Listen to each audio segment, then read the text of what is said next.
بدأ العد العكسي لإنزال أول جزيرة عائمة ومتحركة في تاريخ البشرية في المياه الإقليمية اللبنانية، حدث عالمي بتوقيع مبتكر لبناني أبى إلا أن يكون وطنه مسرحا لترجمة إبداعه الهندسي الأول من نوعه في تاريخ الصناعات البحرية. سيتم إنزالها في ميناء طرابلس خلال أشهر، على أن تبحر باتجاه خليج جوني مع إمكان التحرك في اتجاهات عدة. احنا باتجاه البرنامج والخطط الموضوعة انه ننزل للبحر بال 2015 وان شاء الله نتمكن من ذلك. في كتير ظروف تدخل على المسألة هاي، ما بنعني فيها ظروف الحرتقات اللي عم بتدور بالمنطقة، ظروف قدرة المصانع بالعالم على تلبية المواد اللي بدنا اياها على الاوقات.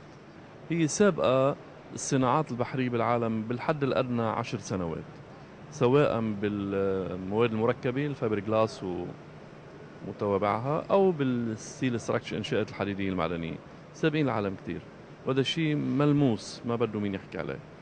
توجهنا لوين؟ هالمشروع هو أول تطبيق عملي للهندسة المتطورة للجزر العائمة اللي كلنا من الله أنه نأسسها بلبنان كأوسع خرق علمي للهندسة البحرية بتاريخ الإنسان بعد فينيقيين.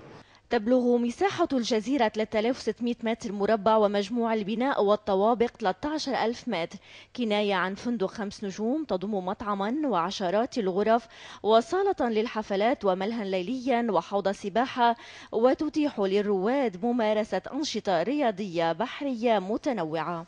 الاتجاه أنه نصفي صناعة لبنانية تمتد مع الزمن لقدام وتنشئ أجيال، وبمقدور هالصناعة حسب دراسات الجدوى أنها تشغل ما لا يقل عن 10,000 مهندس وفني خلال 5 سنوات إذا أعطيت حقها من الاهتمام. يعاون المهندس عبدالله ضو ولداه سمر وسوار ومئات المهندسين والفنيين. نحن عم نشتغل بثلاث مواقع بلبنان، الحديد عم يتصنع بقبر شمون، الفايبر جلاس بجوني، وكل التجميع بيتم بمرفق طرابلس. الفريق 420 تقريبا شخص، في شي 150 بقبر شمون وشي 120 بجوني والباقي بطرابلس. في كتير دول برا دعتنا حتى نجي نعطي محاضرات عن الجزيرة العايمة، وفي كذا جهات بدول الخليج وبأمريكا اللاتينية وبأوروبا مهتمين انه يشتروا جزر عايمة، فنحن هلا عم نشتغل لحتى نأسس صناعة بحرية بلبنان تقدر تلبي الطلبات اللي عم تجينا من الخارج. حاز المشروع موافقة هيئة الملاحة الدولية التي أعطت قرارها باستيفائه شروط السلامة وتشرف على العمل. كانت لي فرصة الإشراف على مشروع الجزيرة العائمة المتميز وهو الأول من نوعه، ونحن وافقنا على المخطط ونراقب الآن أعمال البناء. فريق العمل محاط بمهندسين متخصصين ومتدربين، ما نراه الآن يفوق توقعاتنا، وهذا المشروع سينجز في الوقت المحدد بمعايير عالية. نحن نقوم بإجراء جميع التحاليل والتصنيع والتركيب حسب متطلبات السلامة العامة. المشروع بتمويل سعودي. دكتور طلال بن علي الشاعر باستثماره بالجزيرة العائمة بهالمشروع حول على لبنان عشرات ملايين الدولارات، لمن كانت البنوك اللبنانية عم تهرب من الاستثمار، متمولين لبنانيين عم يهربوا من الاستثمار.